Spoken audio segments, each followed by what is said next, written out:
کچھ لوگ ایسے ہوتے ہیں جن کا اٹھنا بیٹھنا چلنا پھرنا بڑا مرتب سا ہوتا ہے۔ میں نے کہا حضور کے ہر صحابی کی شان وراء الورا ہے، لیکن سیدنا فاروق اعظم نے جس انصاف سے، جس حسن سے، جس حسن کاری سے اور جس طرح بھرپور معمور وزادار اور جاندار زندگی گزاری ہے، یہ صرف سیدنا فاروق اعظم ہی کا حصہ ہے۔ بس کچھ لوگوں کا یہ اعزاز ہوتا ہے، تھکے تھکے بھی وقت گزر ہی جاتا ہے، تھوڑا کام کر لیا تھوڑا چھوڑ دیا پھر بھی ٹائم گزر ہی جاتا ہے۔ کچھ لوگ ایسے ہوتے ہیں جو کام کرتے ہیں پر پورا بھرپور کر کے کرتے ہیں، ان کا بھی گزر جاتا ہے۔ زندگی ایک دن ہو یا 100 سال یہ گزر جاتی ہے، اور دوش پہ کملی ہو یا کہ شال یہ گزر جاتی ہے۔ گر امیروں کی بہے اقبال گزر جاتی ہے تو غریبوں کی بہرحال گزر جاتی ہے۔ تو اس نے تو گزر جانا ہے، لیکن اگر کوئی بھرپور کر کے گزارے تو اس میں مزہ ذرا زیادہ ہوتا ہے۔ کچھ چیزیں اپنی زندگی میں طے کرنی چاہیے، اور نبی پاک صلی اللہ تعالیٰ علیہ وسلم نے، کیونکہ حضور افصح العرب ہیں، حضور سید عالم صلی اللہ تعالیٰ علیہ وسلم تھوڑے جملوں میں بڑی گہری بڑی دور کی باتیں اور چند جملوں میں محبوب پاک علیہ السلام پوری زندگی کا نچوڑ اور دستور بیان کر دیتے ہیں۔ اسی طرح کی ایک حدیث جامع ترمذی میں موجود ہے۔ حضرت ابو ہریرہ رضی اللہ تعالیٰ عنہ فرماتے ہیں کہ نبی پاک صلی اللہ تعالیٰ علیہ وسلم نے ایک دفعہ فرمایا تھا کہ کون ہے جو مجھ سے 5 باتیں سیکھ لے اور پھر ان پر عمل کرے، اور پھر ہو سکے تو یہ باتیں آگے بھی پہنچائے۔ 5 باتیں سیکھے، ان پر عمل کرے، یا اس کو سکھائے جو اس پر عمل کرے۔ تو حضرت ابو ہریرہ رضی اللہ تعالیٰ عنہ کہتے ہیں میں نے آگے بڑھ کے عرض کی یا رسول اللہ میں ہوں نا، آپ حکم کریں 5 باتیں کون سی ہیں؟ اللہ کے پیارے رسول صلی اللہ تعالیٰ علیہ وسلم نے فرمایا اللہ تعالیٰ کی حرام کردہ چیزوں سے بچ جاؤ، سب سے بڑے عبادت گزار بن جاؤ گے۔ پھر نبی پاک صلی اللہ تعالیٰ علیہ وسلم نے دوسری بات ارشاد فرمایا اللہ تعالیٰ کی تقسیم پہ راضی ہو جاؤ، سب سے بڑے غنی بن جاؤ گے۔ پھر حضور نے تیسری بات ارشاد فرمایا اپنے پڑوسی سے حسن سلوک کرو، مومن بن جاؤ گے۔ چوتھی بات ارشاد فرمایا لوگوں کے لیے بھی وہی پسند کرو جو اپنے لیے پسند کرتے ہو، تو بہترین مسلمان بن جاؤ گے۔ پھر حضور سید عالم صلی اللہ تعالیٰ علیہ وسلم نے 5ویں اور آخری بات ارشاد فرمایا زیادہ ہنسا نہ کرو، زیادہ ہنسنے سے دل مردہ ہو جاتا ہے، دل مردہ ہو جاتا ہے۔ زیادہ نہ ہنسا کرو، کبھی کبھی رویا بھی کرو، اور قرآن حکیم فرماتا ہے کثرت سے رویا کرو، تھوڑا ہنسا کرو۔ بہت زیادہ ٹھٹھا کرنا، بہت زیادہ مذاق کرنا، زندگی میں ہر وقت کسی نہ کسی شغل میلے کے لیے تیار رہنا، یہ دلوں کو سخت کرتا ہے۔ ہم سمجھ رہے ہوتے ہیں کہ تھوڑی دیر کے لیے خوش ہو رہے ہیں، خوش طبی کر رہے ہیں، اس سے اندر کی کیفیات پتھر ہو جاتی ہیں۔ یہ حضور خود ارشاد فرماتے ہیں الجھے ہوئے لوگوں سے گریزاں نہ ہوا کر، اور حالات کی قبروں کے یہ کتبے بھی پڑھا کر۔ ہر وقت کا ہنسنا تجھے برباد نہ کر دے، تنہائی کے لمحوں میں کبھی رو بھی لیا کر۔ کبھی کبھی رونا بھی چاہیے، اور رونا کئی دفعہ بڑا فائدہ دیتا ہے۔ عاشق دا کامی رونا تونا ہے تے بنا رویوں نہیں منظوری، اے عاشق سدا ہی روندے رہندے پاویں وصل ہوئے تے پاویں دوری۔ تو ان 5 باتوں کو ضرور یاد رکھیں، یہ انسان کو بڑا فائدہ دیتی ہے۔ سیدنا فاروق اعظم رضی اللہ تعالیٰ عنہ کی بات عرض کر رہا تھا، انہوں نے کچھ اسی طرح سے انہی چیزوں میں انہوں نے اپنے آپ کو تھوڑا سا مضبوط کر لیا تھا۔ میں نے قرآن پاک کی ایک آیت کریمہ تلاوت کی ہے۔ اللہ فرماتا ہے ان الذین آمنوا وعملوا الصالحات، وہ لوگ جو ایمان لائے اور ایمان لانے کے بعد پھر انہوں نے نیک کام کیے، اولئک ھم خیر البریہ۔ ایمان اور نیک اعمال، جن لوگوں نے ان 2 باتوں کو اپنا لیا، نہ مال کی بات کی نہ اقتدار کی بات کی، یہ اس موقع پر علم کی بات بھی نہیں کی، ایمان اور اعمال صالحہ، فرمایا جو دو ان باتوں پر عمل کر لیں اولئک ہم خیر البریہ، فرمایا یہ لوگ ساری مخلوق سے بہتر ہیں۔ بہترین آدمی ہوتا ہے جس کا ایمان پکا ہو، اعمال درست ہو۔ سادہ معنی یہ ہے کہ عقیدہ ٹھیک ہو، عمل کی اصلاح ہو۔ بہترین لوگ ہیں، ایک ایمان ہو، دوسرا اعمال صالحہ ہو۔ دو چیزیں میسر ہو گئیں تو بڑی ساری چیزیں بہتر ہو جائیں گی۔ سب سے پہلی بات سیدنا فاروق اعظم کی زندگی میں جو بہت زیادہ ملتی ہے نا، وہ اپنی اصلاح کی کوشش کرنا، خود احتسابی، اپنا حساب کرنا ہے۔ جو لوگ ساری زندگی اپنا حساب نہیں نہ کرتے، ان کے پاس بچتا کچھ نہیں۔ پہلی بات تو یہ ہے کہ ہم ساری زندگی دوسروں کا حساب کرتے رہتے ہیں، نتیجہ یہ برآمد ہوتا ہے کہ بہت سارے لوگ آگے گزر جاتے ہیں اور ہم حساب کتاب میں رہ جاتے ہیں۔ اپنا حساب کرنا چاہیے، اپنے اوپر غور کرنی چاہیے، خود احتسابی کے عمل سے گزرنا چاہیے، غور کرنا چاہیے کہ زندگی میں جو ہم ناکام ہوئے ہیں یا جہاں جہاں ہمارے اندر کوئی کمیاں رہ گئی ہیں اس میں ہماری اپنی غلطیاں کتنی ہیں۔ جو لوگ اپنا احتساب کرنے کے عادی ہو جاتے ہیں نا، دوسروں پہ ڈال کے تو بڑا آسان ہے وقت گزار لینا، لیکن اپنا احتساب کرنا۔ ایک دن حضرت ابو درداء رضی اللہ تعالیٰ عنہ فرماتے ہیں کہ میں باغ میں گیا تھا تو درخت کے پیچھے سے حضرت عمر کی آواز آ رہی تھی، تو میں پلٹ کے پیچھے گیا تو حضرت عمر اپنے آپ سے باتیں کر رہے تھے۔ کبھی کبھی یہ کام بڑا مزہ دیتا ہے، اور حضرت عمر اپنے آپ سے باتیں کرتے تھے، کہتے تھے خطاب کا بیٹا اور امیر المومنین۔ واہ بھائی واہ، کیا بات ہے تیری، خطاب کا بیٹا اور امیر المومنین۔ اپنا احتساب کر رہے تھے، اور درجنوں اور بیسیوں جگہ آپ نے یہ لفظ ارشاد فرمائے کہ میں تو اونٹ چرانے والے کا بیٹا ہوں۔ جو لوگ اپنا محاسبہ نہیں نہ کرتے ان کی تعمیر رک جاتی ہے۔ ساری زندگی گزر گئی لیکن اپنا محاسبہ ہی نہیں کیا، اپنے اوپر غور ہی نہیں کیا۔ من عرف نفسہ فقد عرف ربہ، جو اپنے آپ کو پہچان جاتا ہے وہی رب کو پہچانتا ہے۔ فلانے نے غلطی کر دی، فلاں بندے کی وجہ سے میں کامیاب نہیں ہو سکا، فلاں خاندان والوں نے سپورٹ نہیں کیا، فلاں جگہ مجھے اساتذہ ٹھیک نہیں ملے، فلاں جگہ فلاں مدرسے اسکول کالج کا ماحول مجھے ٹھیک نہیں ملا۔ آپ اپنے اندر بھی تو کمزوری دیکھیں نا کہ اپنے اندر کمزوری کہاں۔ دوسروں پر ملبہ ڈالنا یہ تو بزدل لوگوں کا طریقہ ہے اور آسان کام ہے۔ تو سیدنا فاروق اعظم رضی اللہ تعالیٰ عنہ خود احتسابی کرتے۔ دوسری بات یہ تھی کہ ہر کام کو خود دیکھنے کی کوشش کرتے۔ دو باتیں زندگی میں بڑا معنی رکھتی ہیں اور ان لفظوں کی بڑی اہمیت ہے، ایک ہے پرواہ کرنا اور ایک ہے لاپرواہی کرنا۔ آپ غور کر لیں کہ گھر میں خاتون خانہ کو پورا خرچ دیا جائے، اسے ضرورت کی ہر چیز دروازے پر فراہم کی جائے، سارا اس کا خیال رکھا جائے، تو پھر بھی بعض خواتین بڑے کرب اور بڑے درد کے ساتھ ایک شکوہ کرتی ہیں۔ وہ شکوہ کیا ہوتا ہے کہ میرا خاوند میری پرواہ نہیں کرتا، توجہ نہیں دیتا۔ ماں اور باپ ساری چیزوں کے باوجود شکوہ کرتے ہیں کہ یار یہ ساری باتیں اس کی ٹھیک ہیں لیکن یہ پرواہ نہیں کرتا، اس نے کبھی غور نہیں کیا، کبھی اہمیت نہیں دی۔ ڈھیر سارے طالب علم لائق ہوتے ہیں، امید کی جا سکتی ہے کہ بہت بڑا زندگی میں کارنامہ سر انجام دیں گے، لائق ضرور ہوتے ہیں لیکن لاپرواہ ہوتے ہیں۔ اللہ نے انہیں قدرتی صلاحیت دی ہوتی ہے،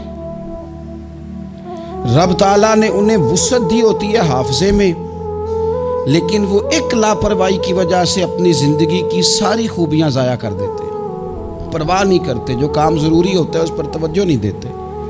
تو پھر یہ بھی ایک ناشکری ہوتی ہے کہ اللہ نے اتنا حافظہ دیا، سمجھ دی اور پرواہ نہیں کی، تو ٹھیک ہے پھر نکمے لوگ کامیاب ہو جاتے ہیں جن کو یہ نکمے سمجھتے تھے، اور یہ پیچھے رہ جاتے ہیں۔ پرواہ اور لاپرواہی یہ بڑا اہم کام ہے۔ حضرت سیدنا فاروق اعظم رضی اللہ تعالیٰ عنہ کی خوبصورت زندگی میں آپ کو ایک چیز ملے گی کہ وہ بہت زیادہ خیال رکھنے والے آدمی تھے، یعنی ہر چیز کو خود دیکھنا ہے۔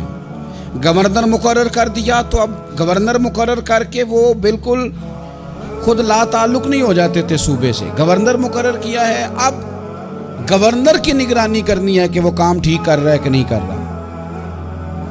اب باقی لوگوں سے پوچھنا ہے علاقے میں جا کے کہ تمہارے گورنر کا تمہارے ساتھ کیا رویہ ہے. بلکہ حضرت عثمان غنی رضی اللہ تعالیٰ عنہ تو یہاں تک فرماتے ہیں اگر مال غنیمت کے کبھی اونٹ چلے جاتے تھے نا، 22 لاکھ مربع میل کا حکمران، لوگوں کا پروٹوکول نہیں ہو جاتا بہت زیادہ، لیکن 22 لاکھ مربع میل پر حکومت کرنے والا شخص مال غنیمت کے اونٹوں کو بھی خود سنبھالتا تھا. تو ہم سمجھتے ہیں یہ چھوٹا سا کام ہے، میں کیوں کروں، میں نے اتنے بندے مقرر کر دیا وہ کر دیں گے. یاد رکھنا، دریا میں اکٹھے بند نہیں ٹوٹا کرتے، پہلے تھوڑا سا سوراخ آتا ہے، اس کی نگرانی نہیں ہوتی تو پھر سارا بند ٹوٹ جاتا ہے. ہم چھوٹی چھوٹی لاپرواہیاں شروع کرتے ہیں تو اس سے نقصان بڑھ جاتا ہے. اپنی زندگی میں کبھی لاپرواہ نہ بنیں، مزاج اس طرح کا بنائیں کہ کاموں پر توجہ کریں. سیدنا فاروق اعظم رضی اللہ تعالیٰ عنہ خلیفہ بننے کے بعد سونا بہت کم کر دیا تھا، کوئی اور مصروفیت نہیں رکھتے تھے، اپنے ہر کام پر خود توجہ. کئی دفعہ بہت سارے لوگوں سے ہم کام لیتے ہیں پر اتنا زیادہ ان کو کہنا پڑتا ہے، بار بار بتانا پڑتا ہے، سکھانا پڑتا ہے کہ کئی دفعہ بندہ سوچتا ہے خود ہی کر لیتا تو اچھا تھا.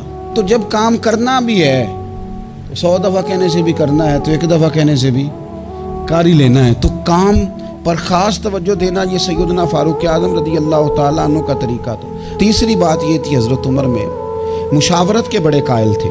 حضرت فاروق اعظم رضی اللہ تعالیٰ عنہ نے مجلس شورا کو بڑی سخت اہمیت دی. اللہ تعالیٰ نے انہیں بڑی سمجھ عطا فرمائی تھی، بڑی عقل عطا فرمائی تھی. اور ہمارے زمانے میں یہ بھی ہے کہ جو بندہ کامیاب ہو جاتا ہے نا، وہ پھر لیکچر بڑے دیتا ہے.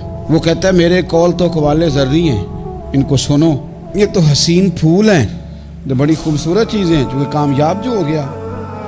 اب وہ بجائے عاجزی کے بعض اوقات ایسے لوگوں کے لفظوں کے اندر تکبر کی بدبو محسوس ہوتی ہے، بو آتی ہے کہ یار یہ کامیاب ہو گیا تو اب یہ مشورے دے مار رہا ہے. سیدنا فاروق اعظم اتنے بڑے آدمی تھے پر رائے لیتے تھے، مشورہ لیتے تھے، صحابہ سے پوچھتے تھے، مشاورت کرتے تھے. اپنی پوری زندگی میں انہوں نے کوشش کی کہ کوئی کام بغیر رائے کے نہ کیا جائے. حضرت سیدنا مولا علی شیر خدا ان کے سب سے بڑے مشیر تھے.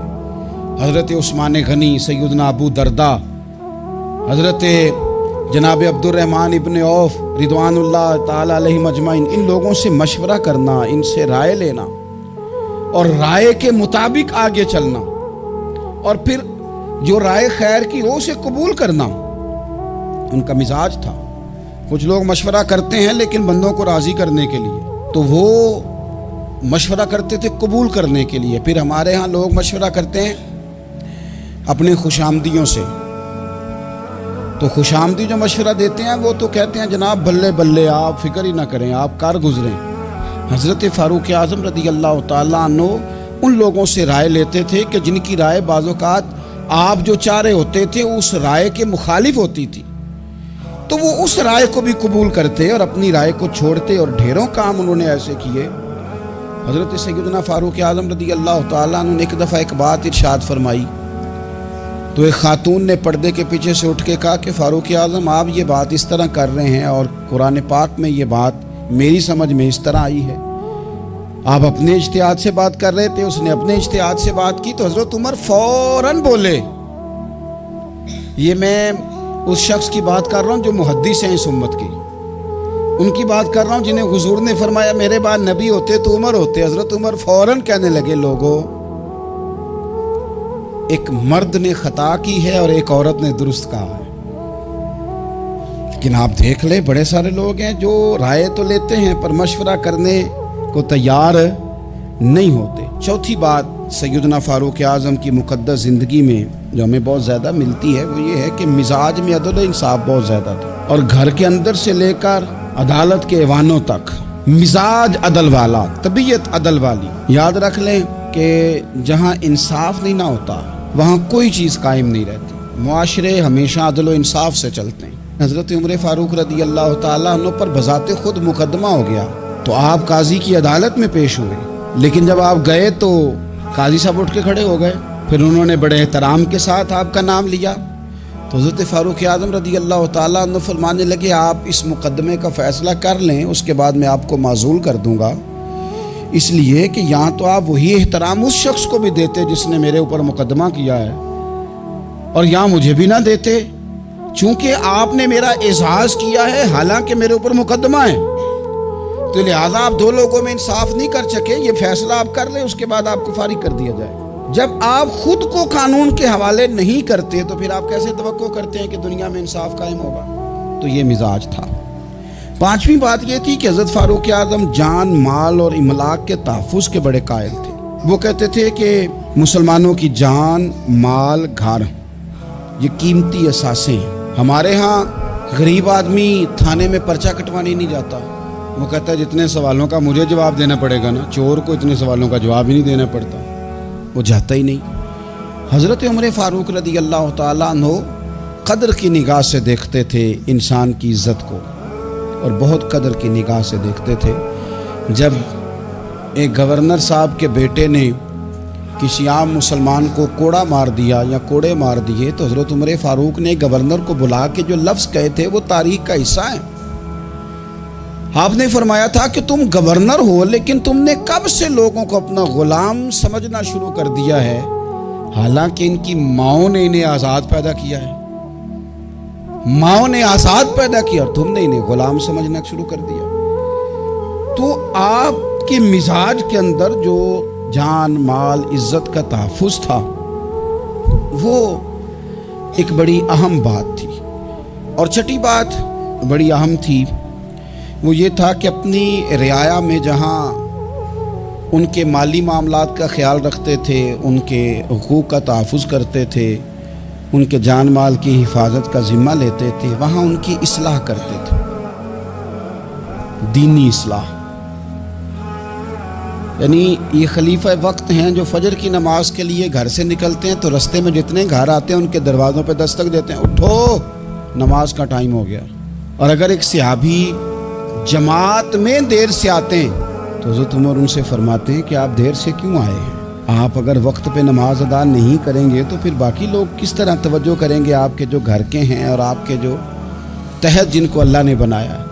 تو لوگوں کی اصلاح کرنا، دینی روحانی جذبہ ان کے اندر بیدار کرنا، انہیں اللہ اور اس کے رسول صلی اللہ تعالی علیہ وسلم کی بارگاہ کے ساتھ جوڑنا، یہ بھی سیدنا فاروق اعظم رضی اللہ تعالیٰ عنہ کا طریقہ تھا۔ ایک اور اہم بات، اگر خلیفہ حق پہ ہو، دیانتدار ہو، اسلامی دینی شرعی اصولوں کے مطابق چلاتا ہو تو پھر اس کی اطاعت بھی ضروری ہوتی ہے۔ حضرت فاروق اعظم عملی نفاذ کے بھی بڑے قائل تھے۔ ایسا نہیں ہے کہ کوئی بندہ شترے بے مہار ہو جائے، قانون کی پابندی نہ کرے۔ فرماتے تھے اگر ہم غلط ہیں تو ہماری اصلاح کرو، اگر ہم ٹھیک ہیں تو پھر تمہیں اطاعت کرنی ہے، تمہیں پیچھے چلنا ہے، تمہیں قانون کی پابندی کرنی۔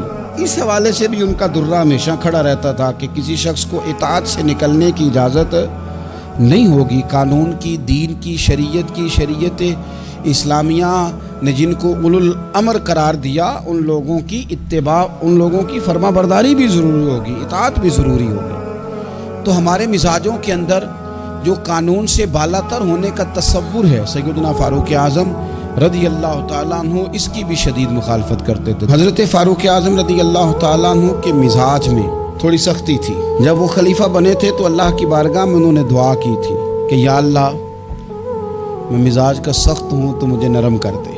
اپنی اس طبیعت سے بھی وہ آگاہ تھے۔ آپ غور فرمائیں گے کہ ان کی سختی تو بہت ساری جگہوں پہ معروف ہے، لیکن یہ وہ سخت آدمی ہے جو صحابہ میں سب سے زیادہ رویا بھی کرتے تھے۔ سختی ہمارے ہاں جن لوگوں میں ہے ان کی سختی اپنی ذات کے لیے ہے۔ تو آپ یاد رکھ لیں اس بات کو کہ حضرت فاروق اعظم رضی اللہ تعالیٰ عنہ رونے والے، آپ کے پیچھے جو لوگ نماز پڑھتے ہیں نا، وہ فرماتے ہیں کہ صحابہ کہ جب آپ امامت کرتے تھے نا تو کبھی کبھی سورہ حج ایک رکعت میں، سورہ یوسف ایک رکعت میں، اس طرح بھی نماز پڑھائی انہوں نے۔ ایک میں سورہ یوسف پڑھ دی، ایک میں سورہ حج پڑھ دی، اور اس طرح بھی نماز پڑھائی کہ پہلی صف میں نماز پڑھا رہے ہیں اور اتنا رو رہے ہیں کہ تیسری صف والا ان کی ہجکیاں سن رہا۔ میں نے کہا نا، بڑے عرصے کے بعد یہ شعر مجھے یاد آیا کہ الجھے ہوئے لوگوں سے گریزاں نہ ہوا کر، حالات کی قبروں کے یہ کتبے بھی پڑھا کر، اور ہر وقت کا ہنسنا تجھے برباد نہ کر دے، تنہائی کے لمحوں میں کبھی رو بھی لیا کر۔ تو حضرت فاروق اعظم ڈھیر سارا رونے والے۔ آخری بات اور بڑی ذمہ داری والی بات جو آپ کی خدمت میں عرض کرنی ہے وہ یہ ہے کہ حضرت فاروق اعظم سیدنا عمر رضی اللہ تعالیٰ عنہ مزاج کے لحاظ سے فقیر تھے، درویش تھے۔ سارا دن بن سنورنے کے چکر میں پڑے رہنا، بہتر سے بہتر پہننا، بہتر سے بہتر اوڑھنا، ایک وقت ہوتا ہے جب کبھی یہ چیزیں اچھی لگتی ہیں، لیکن جب بندہ ذمہ داریوں والا ہو جاتا ہے نا، پھر وہ اچھا نہیں لگتا یہ کام کرتا۔ پھر سادگی اور ذمہ داری یہی اس بندے کی ڈیوٹی محسوس ہو تو اچھا لگتا ہے۔ یعنی طامت پہننا ہے تو کئی جگہ سے اس پہ پابند لگے ہوئے ہیں کہ 2 منٹ کے لیے سوچیں بھلا میں نے کیا کہا ہے۔ یعنی ایک بندہ 22 لاکھ اور درجنوں صوبے ہیں اس ملک کے جس کے وہ گورنر ہیں۔ کوئی زندگی میں کونسلر دیکھا آپ نے جس کے کپڑے پھٹے ہوئے ہوں؟ 14ویں 15ویں گریڈ کا بندہ ملازم ہو، کپڑے پھٹے ہو ہی نہیں سکتا۔ لیکن پھٹے کپڑے، او دوستو کہانی نہیں سنا رہا، پھٹے کپڑے، پھٹا کرتا، قحط پڑ گیا تو گھر کے اندر تر کھانا بن گیا گھی والا، تو فرمانے لگے قسم کھا لیا میں نے، جب تک سارے لوگوں کو روٹی نہیں ملتی عمر گھی والا سالن نہیں کھائے گا۔ عرب شریف میں خوشبو بڑی مہنگی، آج بھی مہنگی ہے، تو خوشبو آئی تھی مال غنیمت میں تو وہ بانٹنی تھی، تو آپ نے ایک صحابی کی بیوی کی ڈیوٹی لگانی چاہی تو گھر سے وہ خوشبو منگائی۔ تو بیویاں ہوتی ہیں نا، وہ بات کر دیتی ہیں، تو آپ کی اہلیہ کہنے لگی عمر میں نے کوئی مطلب میرے اوپر یقین نہیں، میں ایماندار نہیں۔ تو حضرت عمر فرمانے لگے نہیں، مسئلہ یہ نہیں ہے، مسئلہ یہ ہے کہ میں چاہتا ہوں کہ وہی بانٹ دے، یہ ہمارے لیے بہتر ہے۔ تو انہوں نے کہا جی وجہ کیا ہے، میں کیوں نہیں بانٹ سکتی؟ تو آپ فرمانے لگے تو کہیں لے نہیں جائے گی، پر بانٹتے بانٹتے جو تیرے ہاتھوں کو لگ جائے گی اس کا حساب عمر کیسے دے گا؟ تھوڑا سا نا مزاج سادہ کر لیں، پہننا اور کھانا اپنا ہمیشہ سادہ رکھیں۔ 2 چیزیں بندے کو مروا دیتی ہیں، ایک زبان کا ذائقہ، ایک دولت کی ہرس۔ اچھے کھانے کے باوجود بھی ہمارے مشائخ کا طریقہ تھا کہ باہر کھانے اچھے کھائے جا رہے ہیں، گھر میں سادہ کھانا۔ جتنا زبان کو ذائقہ لگ جاتا ہے یہ تنگ کرتی ہے، روز نئی سے نئی روٹی مانگتی، اس سے بچ جاؤ۔ سیدنا فاروق اعظم کے مزاج میں سادگی، کھانے پینے کے اور پہننے کے ماحول میں آپ بے تکلف ہو جائیں۔ اس نے بڑے مسائل بنائے ہیں۔ میں نے تھوڑے دن پہلے بھی کہا تھا، پہلے نا ہم لوگ بڑے پریشان رہتے تھے، ہم اس پر تقریریں کرتے تھے کہ کڑی والے جہیز منگتے نے، منڈے والے تے کڑی والے پریشان۔ اب لڑکے والے بڑے نیک ہو گئے، آپ کو پتہ ہے اب جہیز نہیں مانگتے، پرہیزگار ہو گئے۔ انہوں کہتے ہیں جہیز نہیں اساں لینا، 600 بندہ لے آنا ہے، روٹی انہوں چنگی کھوانی جی۔ اب پرہیزگاری آ گئی، 600 بندہ جو آ رہا ہے اس نے کبھی روٹی نہیں کھائی گھر۔ کھانے پینے کا ذائقہ، اور ہمارے ملک میں سب سے اچھا بزنس کون سا آج کل؟ یہ کھانے پینے کی دکان ڈالو، یہ چلتی ہے۔ تو تھوڑا سا اس سے پرہیز کریں۔ اللہ تعالی ہم سب کو سیدنا فاروق اعظم کا فیضان عطا فرمائے۔